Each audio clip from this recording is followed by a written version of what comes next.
تو شکر کہتے ہیں اپنے خیالات کا اظہار کرنا، اپنے جذبات کا اظہار کرنا، اسے شکر کہا جاتا ہے۔ اور چونکہ کفر میں دبایا جاتا ہے، اظہار نہیں کیا جاتا بلکہ دبایا جاتا ہے، تو اس لیے یہ کفر شکر کے اپوزٹ میں اور اس کے تضاد میں، اس کے مقابل میں گویا کہ استعمال ہوتا ہے۔ شکریہ کے معنی اپنے جذبات کو اظہار کرنا، کفر کے معنی اپنے جذبات کو جو وہ ایمانی کیفیات جو ایک فطری طور پر انسان کے اندر پیدا ہوتے ہیں اسے دبایا جاتا ہے، تو اس لیے اسے کفر کہا جاتا ہے۔ اس لیے کہ کفر میں دبانا جو پایا جاتا ہے، اس لیے کہ نبی کی باتوں کو سن کر، قرآن کی آیتوں کو سن کر ہر انسان کے دل میں ایک جذبہ پیدا ہوتا ہے، اس لیے کہ انسان کو اللہ نے پیدا کیا ہے، اس کی ایک فطرت ہے، انسان کی ایک فطرت ہے، اور دین اسلام وہ اصل فطرت ہی کا دین ہے، دین فطرت اسے کہتے ہیں۔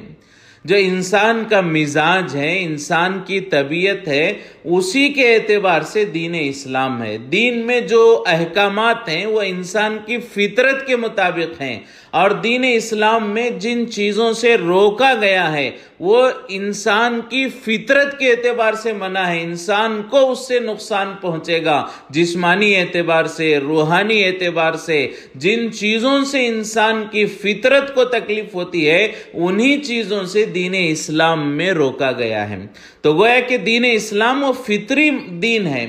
تو جب بھی نبی کی باتیں لوگوں کے سامنے آتی ہیں، قرآن کے احکامات، قرآن کی آیتیں سامنے آتی ہیں، تو ہر انسان کے دل میں ایک داعیہ پیدا ہوتا ہے، ایک جذبہ پیدا ہوتا ہے کہ میں ایمان قبول کروں، میں اسلام قبول کروں، میں اللہ کی غلامی قبول کروں، میں اللہ کے رسول کے طریقوں پر اپنا زندگی گزاروں، اور میں دین اسلام پر زندگی گزاروں۔ ایک جذبہ ہر انسان کے اندر ضرور فطرتاً پیدا ہوتا ہے، لیکن جو کافر ہوتے ہیں اس جذبے کو دباتے ہیں۔ تو جو لوگ اس جذبے کو، اس ایمانی جذبے کو، اسلامی اطاعت کے جذبے کو جو دباتے ہیں، اسی وجہ سے انہیں کافر کہا جاتا ہے کہ یہ دبا رہے ہیں، چھپا رہے ہیں اس جذبے کو جو ظاہر ہونا چاہیے تھا۔ ایسا ہو ہی نہیں سکتا کہ نبی کی بات سنیں، قرآن کی آیتیں سنیں، جذبہ پیدا نہ ہو، ضرور ہوتا ہے، اور یہ لوگ اس جذبے کو دبا دیتے ہیں، چھپا دیتے ہیں، اس لیے انہیں کافر کہا جاتا ہے۔ جیسا کہ یہود کے بارے میں بھی کہا گیا کہ یہودیوں کے بارے میں یعرفونہ کما یعرفون ابناءہم، فرمایا کہ یہ یہودی حضور پاک صلی اللہ علیہ وسلم کو ایسے پہچانتے تھے جیسے اپنے اولاد کو پہچانتے ہیں۔ جیسے ایک آدمی اپنی اولاد کو پہچاننے میں غلطی نہیں کرتا، ایسے ہی یہودی حضور کے حق ہونے کو پہچاننے میں غلطی نہیں کرتے تھے، بلکہ یہودی حضور پاک صلی اللہ علیہ وسلم کی حقانیت کو پہچانتے تھے، حضور کے حق ہونے کو پہچانتے تھے، حضور کے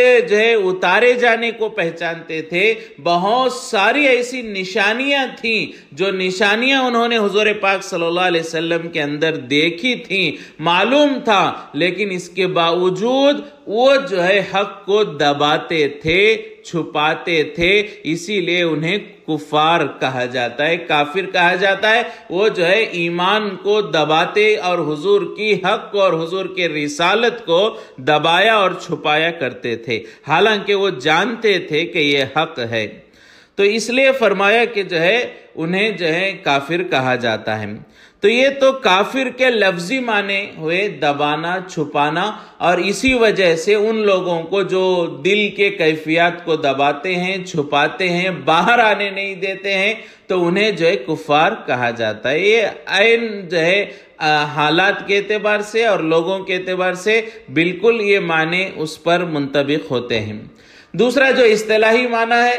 عام معنی مفہوم ہے کافر۔ کافر اسے کہتے ہیں جو اللہ کا انکار کرے، اللہ کے رسول کا انکار کرے، اللہ کے دین کا انکار کرے، اللہ کی کتاب قرآن کا انکار کرے، فرشتوں کا انکار کرے، آخرت کے دن کا انکار کرے۔ تو جو ایمان مفصل میں جن چیزوں پر ہم ایمان لاتے ہیں ان چیزوں کا یا ان چیزوں میں سے کسی کا انکار کرنے والا وہ کافر کہلاتا ہے، چاہے وہ اللہ کا انکار کرے یا اللہ کے رسولوں کا یا اللہ کی کتابوں کا یا آخرت کے دن کا یا مرنے کے بعد اٹھائے جانے کا، تقدیر کا، جن چیزوں پر ہم ایمان لاتے ہیں اگر ان چیزوں میں سے کسی بھی چیز کا انکار کر دے تو شریعت کی روح سے اسے کافر کہا جاتا ہے، وہ مومن میں شمار نہیں ہوتا ہے۔ تو یہ تو ہو گیا کافر کے معنی لفظی اعتبار سے، اور اسلامی نقطہ نظر سے، اسلامی پوائنٹ آف ویو کے حساب سے کافر کا ڈیفینیشن کیا ہے یہ مختصر آپ حضرات کے سامنے آ گیا۔ اب یہاں اللہ نے انہیں کافر کہا ہے، قل یا ایھا الکافرون، اے میرے حبیب کہہ دیجئے کہ اے کافرو، اے نافرمانو۔ تو یہاں اللہ نے انہیں کافر کہا ہے، تو کافر کو کافر کہنا کیسا ہے؟ ایک سوال پیدا ہوتا ہے کہ کافر کو کافر کہنا کیسا ہے؟ اس لیے کہ ہمارے ماحول میں، معاشرے میں یہ بات بھی بارہا سننے میں آتی ہے کہ کافر کو کافر نہیں کہنا چاہیے، کافر کو کافر نہیں کہنا چاہیے۔ تو یہ بات سنتے ہیں، تو یہاں اللہ نے کافر کہا ہے، تو کافر کو کافر کہنا کیسا ہے؟ تو اس کے بارے میں یہ مسئلہ ہم سمجھ لیں کہ کافر کو جب تک اس کے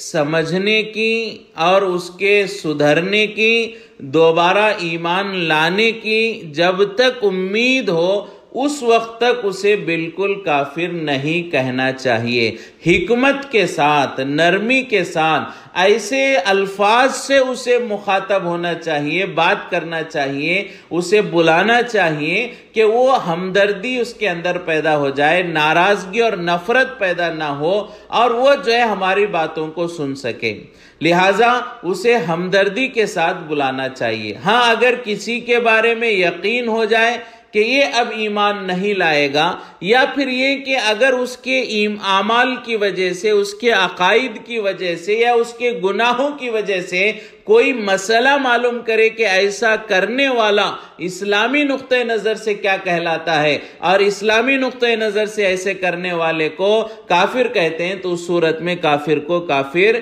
کہا جا سکتا ہے۔ تو قرآن میں بھی ہم دیکھیں کہ قرآن میں بھی اللہ تبارک و تعالی نے ہمیشہ یا ایھا الناس کہا ہے۔ اللہ تبارک و تعالیٰ نے ایمان والوں کے علاوہ کافروں کو بھی بہت ساری جگہ مخاطب کیا، ایک نہیں کئی جگہ اللہ نے قرآن میں کافروں کو بھی بہت ساری چیزیں سمجھانے کی کوشش کی ہیں، ان سے بھی قرآن میں اللہ نے مخاطب جو ہے ہو کر فرمایا ہے۔ تو وہاں کافر کا لفظ استعمال نہیں فرمایا، بلکہ یا ایھا الناس، اے انسانوں، اے انسانوں، اے آدم کی اولاد، بنی آدم، اے آدم کی اولاد، ایسے الفاظ اللہ نے استعمال فرمائے۔ صرف ایک موقع ہے یہ سورت میں، جو سورت ہم پڑھ رہے ہیں، قل یا ایھا الکافرون، صرف ایک موقع ہے کہ یہاں پر اللہ نے انہیں کافر کہہ کے بلایا ہے، ورنہ اللہ تبارک و تعالی ہمیشہ اے انسان یا آدم کی اولاد، بنی آدم کے الفاظ سے بلاتے ہیں، مخاطب کرتے ہیں۔ تو یہی معلوم ہوتا ہے کہ جہاں تک ہو سکے اچھے الفاظ کے ذریعے سے کہ انہیں مخاطب کرنے کی کوشش کریں۔ نبیوں کی زندگی سے بھی معلوم ہوتا ہے کہ نبی بھی، رسول بھی اپنے دشمنوں کو، کافروں کو کافر نہیں کہتے تھے، بلکہ انہیں کیا کہتے تھے کہ انہیں کہتے تھے اے قوم، اے میری قوم، اے میرے علاقے والے، اے میری قوم، اپنی قوم کو کے لفظ سے جو ہے وہ بلایا کرتے تھے۔ یا وہ بھی یہ کہتے اے لوگو، کہ اے لوگو یا ایھا الناس قولوا لا الہ الا اللہ تفلحوا، اے لوگو لا الہ الا اللہ پڑھ لو کامیاب ہو جاؤ گے۔ تو نبی بھی جو کافروں کو بلاتے تھے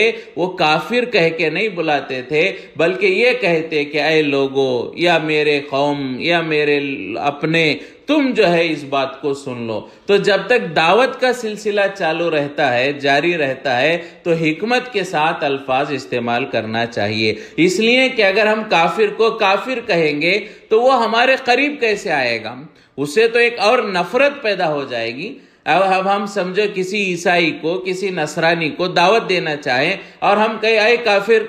تم سنو، تو وہ پہلے ہی جب ہم کافر کہہ دیں گے تو وہ ہمیں اپنا دشمن سمجھ لے گا، تو ہماری بات کہاں سے قبول کرے گا؟ اور ہمیں وہ اپنا ہمدرد اور خیر خواہ ویل وشر کہاں سے سمجھے گا؟ تو ہم اسے حکمت کے ساتھ جو ہے اسے الفاظ ایسے استعمال کر کے دعوت دیں جس سے نرمی ہو، جیسا کہ اللہ نے قرآن میں استعمال فرمائے۔ نبیوں کی سیرت سے معلوم ہوتا ہے کہ وہ اپنے زمانے کے کافروں سے نرمی کے ساتھ بات کرتے تھے، لیکن جہاں یقینی طور پر ہو کہ اب یہ ایمان نہیں لائے گا، یا جہاں مسئلہ معلوم کیا جائے کہ یہ کام کرنے والا کیا ہے اور شریعت کی نظر سے وہ کام کرنے والا اسلام کے دائرے سے خارج مانا جاتا ہے، تو اس صورت میں مسئلے کے درجے میں اور مجبوری کے درجے میں کافر کہا جا سکتا ہے۔ یہاں پر جو اللہ نے کافر کہا ہے اس لیے کہ اللہ کو معلوم تھا کہ ان لوگوں کو، جن لوگوں کو اللہ کافر کرے، اللہ کو معلوم تھا کہ ان لوگوں کے حق میں ہدایت نہیں ہے، ان لوگوں کے حق میں ہدایت نہیں ہے، یہ لوگ حق قبول نہیں کریں گے۔ اللہ جانتے تھے، اللہ کے یقین میں تھا، علم میں تھا، خبر تھی اللہ کو، تو اللہ نے انہیں کافر کہا۔ لیکن اگر ہم کسی کو کافر کا فتویٰ دے رہے ہیں تو کیا معلوم ہے کہ ہمیں یقین ہے کہ یہ ہماری بات قبول نہیں کرے گا؟ کیا ہمیں یقین ہے کہ یہ اسی حال میں مر جائے گا؟ کیا یہ یقین ہے کہ یہ جو ہے ہمیشہ جہنم میں جانے والے ہی کام کرے گا؟ چونکہ ہمیں معلوم نہیں کہ اس کے حق میں ہدایت ہے یا نہیں ہے، لہٰذا ہم یہ الفاظ کا استعمال کرنے میں احتیاط کرنا چاہیے۔ بار بار بہت سارے لوگوں کو دیکھا جاتا ہے زبان پر الفاظ جاری ہو جاتے ہیں، فلاں کافر، فلاں کافر، فلاں کافر، تم کافر، وہ کافر، یہ کافر، تو یہ الفاظ جو ہے استعمال کرنے سے احتیاط کرنی چاہیے۔ ہاں اگر کوئی کافر ہے، اس کے بارے میں پوچھا جائے یہ کیسا ہے، تو اسے کافر کہنا موقع کے اعتبار سے، حالات کے اعتبار سے اسے کافر کہنے میں حرج نہیں، اس لیے کہ کافر کو کافر نہیں کہیں گے تو کیا مسلمان کہیں گے؟ جو آدمی شرک کر رہا ہے، جو اللہ کا انکار کر رہا ہے اور جو اللہ کے رسول کا انکار کرتا ہے، آخرت کا انکار کرتا ہے اور تقدیر کا انکار کرتا ہے، اگر ایسے شخص کے بارے میں مسئلہ پوچھیں یہ ایسا کہنے والا کیا ہے، تو کیا ہم اسے کافر نہ کہیں گے تو کیا مسلمان کہیں گے؟ یقینی بات ہے اسے کافر ہی کہنا پڑے گا۔ لیکن اس کا مطلب یہ نہیں کہ ہم کافر کافر کہتے پھریں، بلکہ دعوت کے نقطہ نظر سے یہ کوشش ہونی چاہیے کہ حکمت کے ساتھ کافروں کو بھی قریب کیا جائے، اور جہاں مسئلے کے درجے میں ہو یا حتمی طور پر ہو کہ جو ہے یہ اب ایمان قبول کرنے والا نہیں ہے، تو اسے ان حالات میں اس موقع پر بڑی احتیاط کے ساتھ ان موقعوں کو جاننے کی ضرورت ہے، ان موقعوں پر اسے کافر کہہ سکتے ہیں۔ تو یہ مسئلہ ہے کہ کافر کو کافر کہنے کے بارے میں کچھ تفصیلات جو ہے آپ کے سامنے، قرآن میں بھی صرف ایک مرتبہ انہیں کافر کہا گیا ہے، ورنہ اللہ نے ہمیشہ یا ایھا الناس یا بنی آدم ایسے دوسرے چیزوں سے اللہ نے انہیں مخاطب فرمایا۔ نبیوں کا بھی یہی طرز رہا ہے۔ تیسری چیز فرمایا یہاں پر کافر کہنے کی وجہ کیا ہے؟ جیسا کہ کہا گیا اللہ نے اس سے پہلے کہیں کافر نہیں کہا تھا، اللہ نے دوسرے مقامات پر کافر نہیں کہا، اللہ نے وہاں پر بنی آدم وغیرہ کے الفاظ استعمال فرمائے، تو یہاں کافر کہنے کی وجہ کیا ہے؟ تو اس کو سمجھنے کے لیے کچھ تفصیل ہم سمجھیں کہ کافروں نے، مکے والوں نے، مکے کے کفار نے جو حضور پاک صلی اللہ علیہ وسلم کی مخالفت کی ہے اس کے کچھ الگ الگ انداز ہیں۔ جب حضور پاک صلی اللہ علیہ وسلم شروع میں اس نبوت کی ذمہ داری کو، توحید کو، دین کو، اسلام کو لے کر کھڑے ہوئے تو مکے والوں نے مخالفت کی۔ انداز کیا تھا؟ استہزاء تھا۔ انداز کیا تھا؟ استہزاء، مذاق اڑانا، حضور پاک صلی اللہ علیہ وسلم کا مذاق اڑانا، حضور کو طعنے دینا، حضور کو پاگل کہنا، مجنون کہنا، اور جو ہے حضور کو برا بلا کہنا۔ تو مکے والوں نے جو حضور کی مخالفت کی ہے اس کا پہلا درجہ ہے مذاق اڑانا۔ حضور کا مذاق اڑایا گیا، حضور کو برا بلا کہا گیا، حضور کو باتوں کے ذریعے، جملوں کے ذریعے، سینٹنس کے ذریعے وربل حضور پاک صلی اللہ علیہ وسلم کو ہراسمنٹ کیا گیا، وربل ہراسمنٹ کیا گیا، بہت بری باتیں ایسی کہی گئی جس سے آپ صلی اللہ علیہ وسلم کے جذبات کو کافی ٹھیس پہنچی اور آپ صلی اللہ علیہ وسلم کو غم ہوتا تھا۔ تو یہ پہلا سٹیج تھا، اس لیے کہ مکے والے دیکھ رہے تھے کہ پورے مکے میں کفر ہے، پورے مکے میں ایک محمد ہے جو ایمان کی بات لے کر کھڑا ہوا ہے، اور اس کے گھر والے یا اس کے خاص جو ہے دوست وغیرہ ہیں، جو چند لوگ ہیں جو اس کی بات مانے ہوئے ہیں، باقی پورا مکہ تو ہمارے ساتھ ہے۔ تو وہ مذاق اڑاتے تھے، استہزاء کرتے، طنز طعنہ کستے تھے۔ یہ پہلا درجہ، پہلا سٹیج تھا مکے والوں کی مخالفت کا۔ پھر دوسرا سٹیج آیا کہ جو ہے حضور کے ساتھ کچھ لوگوں کی تعداد بڑھنے لگی، حضور پاک صلی اللہ علیہ وسلم کے ساتھ آپ کی بات ماننے والوں کی تعداد بڑھنے لگی۔ ایک دوسرا سٹیج آیا، مسلمانوں کی تعداد میں اضافہ ہونے لگا۔ تو اب مکے والوں نے کیا کیا کہ اب تک تو حضور کو باتوں کے ذریعے ستایا کرتے، پریشان کرتے، تکلیف دیتے، وربل ہراسمنٹ ہوتا، لیکن اب کیا ہونے لگا کہ اب یہ ہونے لگا کہ حضور سے زیادہ حضور کے ساتھیوں پر فزیکلی ہراسمنٹ ہونے لگا، جسمانی تکلیف دینے لگے۔ حضرت بلال رضی اللہ تعالیٰ عنہ کے واقعات ہمارے سامنے ہیں۔ حضرت بلال رضی اللہ تعالیٰ عنہ کو گھسیٹا گیا، خباب رضی اللہ تعالیٰ عنہ کے ساتھ جو حالات آئے، حضرت سمیہ رضی اللہ تعالیٰ عنہ کو چیرا گیا۔ تو یہ دوسرا سٹیج تھا کہ جب دیکھا مکے والوں نے کہ مسلمانوں کی تعداد میں ایک اضافہ ہو گیا ہے، کچھ لوگ مسلمانوں کی تعداد میں جو ہے مسلمان بن گئے ہیں، تو اب انہوں نے حضور سے زیادہ حضور کے ساتھیوں پر، حضور پاک صلی اللہ علیہ وسلم پر بھی کچھ حالات جو ہے آئے، اس لیے کہ وہ اللہ کے رسول پاک صلی اللہ علیہ وسلم قریش کے ایک بڑے خاندان سے تعلق رکھتے تھے، ایک عظمت تھی، ایک مقام تھا ان کا جو ہے پورے مکے میں اور اطراف میں، لہٰذا انہیں فزیکلی اتنا زیادہ جو ہے ہراسمنٹ کرنا مکے والوں کو دقت ہو رہی تھی کہ حضور کو پریشان کریں گے تو بہت زیادہ حالات ہمارے اوپر آئیں گے، تو حضور کو جو ہے فزیکلی تکلیف دینے میں، جسمانی تکلیف دینے میں وہ تھوڑا ڈرا کرتے تھے، ہچکچاتے تھے، تو انہوں نے حضور سے زیادہ صحابہ کو ٹارگٹ کیا، حضور کے ماننے والوں کو ٹارگٹ کیا اور صحابہ کو تکلیفیں دینے لگے، مارنے لگے، پیٹنے لگے، کوڑے برسائے گئے، بہت سارے حالات جو ہے صحابہ پر آئے۔ تو یہ دوسرا سٹیج تھا کہ حضور کے ساتھ صحابہ کو تکلیف دینے لگے، اس لیے کہ وہ جانتے تھے کہ یہ جو کمزور ہیں، یہ جو ہے غلام ہیں، ایسے لوگ ہیں، اگر انہیں تکلیف دیں گے تو یہ جو ہے اسلام چھوڑ کر واپس ہمارے پاس، ہمارے جو ہے غلامی میں اور پرانے باپ دادا کے دین کی طرف لوٹ جائیں گے، ان کی سوچ تھی۔ دوسرا سٹیج، لیکن وہ مضبوط تھے، مکے کے مسلمان وہ مضبوط تھے، وہ مکے کے کفار کے ان ظالموں سے، ان کے ظلم سے، اس مار سے، اس پیٹ سے، ان عذابات سے، ان تکلیفوں سے نہیں گھبرائے، مرنے کے لیے تیار ہو گئے لیکن اسلام چھوڑنے کے لیے تیار نہیں ہوئے۔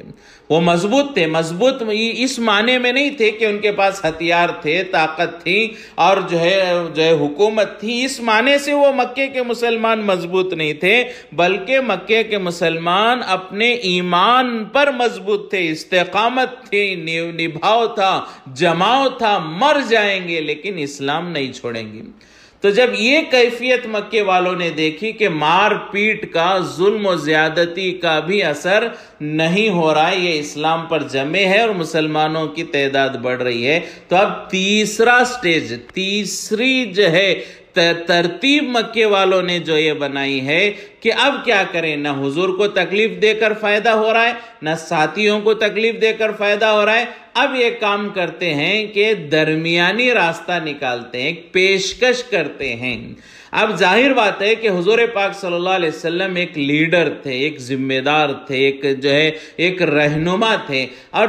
کسی بھی لیڈر کے سامنے اس کے ماننے والوں کو تکلیف پہنچے تو وہ ہمت توڑ دیتا ہے، وہ کمزور ہو جاتا ہے، اپنی لیے نہیں، اس کی ہمت اپنی جگہ ہوتی ہے، وہ پہاڑوں جیسا مضبوط ہوتا ہے، لیکن اس کے ماننے والے اور اس کے ساتھیوں کی تکلیف کی وجہ سے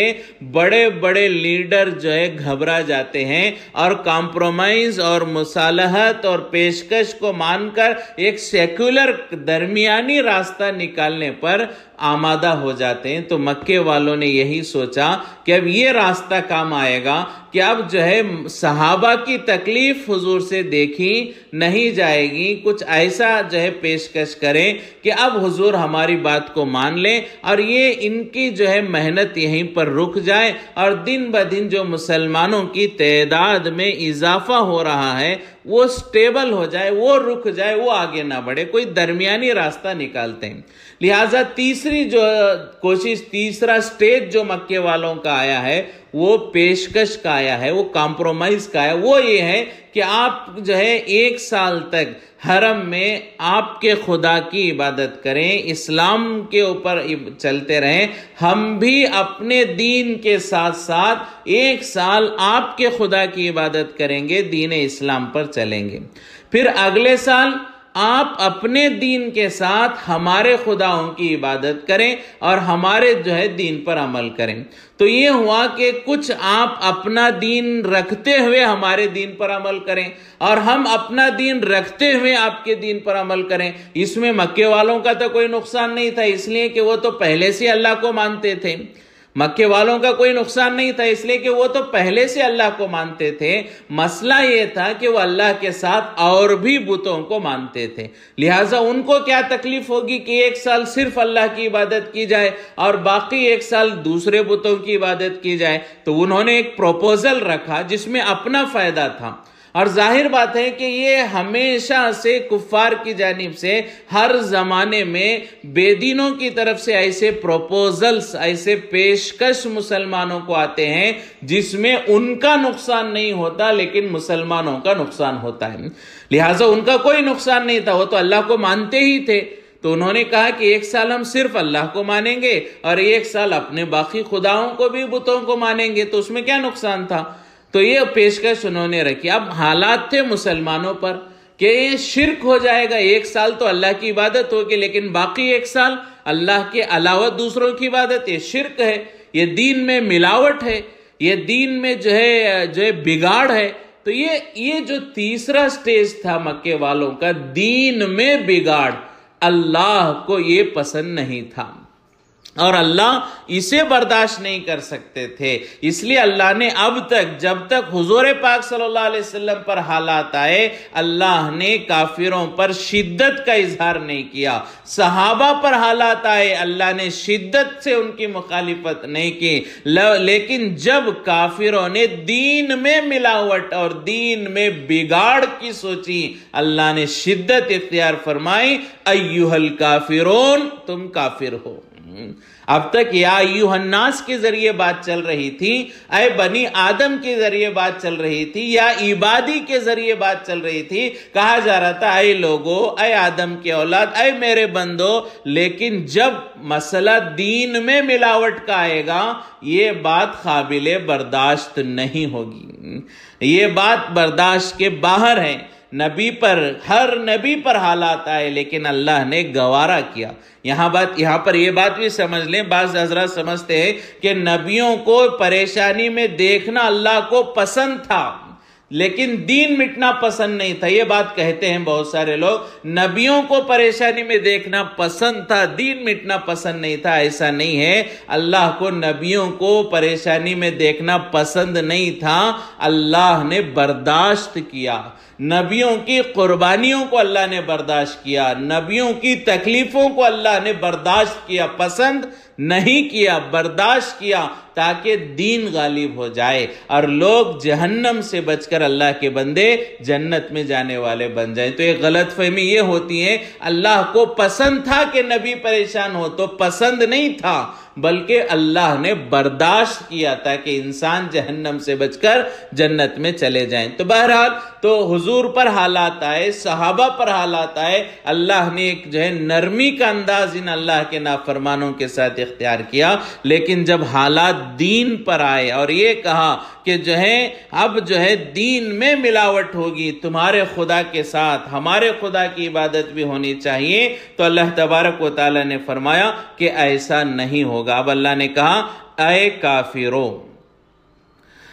تو اتنی شدت جو اللہ نے اختیار کی ہے اور شدت کا اظہار کیا ہے وہ دین میں ملاوٹ کی وجہ سے، اور دین میں ملاوٹ کی بالکل گنجائش نہیں ہے کہ دین یہ ہے کہ کفر ہے تو اسلام نہیں ہے، اسلام ہے تو کفر نہیں ہے، دونوں چیزیں ایک ساتھ نہیں ہو سکتی ہیں۔ تو آج کل یہ چیزیں ہو رہی ہیں، ایک اہم مضمون ہے جو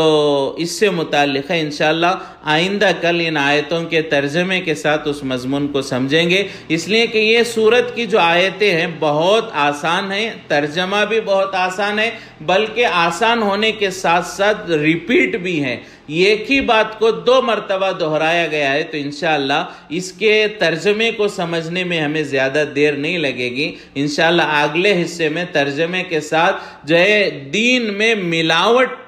کتنی اللہ کو ناپسند ہے اس سے متعلق چند اہم باتیں عرض کر کے یہ سورۃ الکافرون کے خلاصے کو ختم کرنے کی کوشش کی جائے گی، اس لیے کہ تیسرا اور آخری عشرہ شروع ہو چکا ہے اور ابھی جو ہے ہمارے جو ہے تقریباً 5ویں سورت کا جو ہے یہ خلاصہ چل رہا ہے۔ ابھی ہمیں اس کے بعد جو ہے سورہ ناس تک انشاءاللہ ہو سکے دعا کریں کہ اللہ